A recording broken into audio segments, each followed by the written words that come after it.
Alrighty, nice and sizzling, fresh from the oven. Look at that, my goodness. Caramelized really well, look at that. Super savory. Okay, it'll also thicken as well tomorrow. So I did add a little extra cream.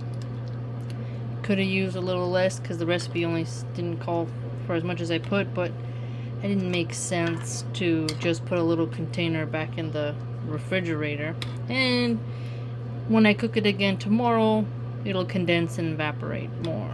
So it can't hurt, right? Look at that. Hope you get to try it and enjoy it as well. Full-bodied, creamy deliciousness. So I wanted to give an update for how they taste the next day after they've been reheated in the oven, and the flavor is creamy, it's rich, nice sweetness, smokiness from the sliced turkey, because I also used smoked meat but also added liquid hickory smoke. I have to say, I really like these beans. Great for a barbecue, perfect for pasta salad or potato salad or coleslaw in the summertime. And I hope you get to try it.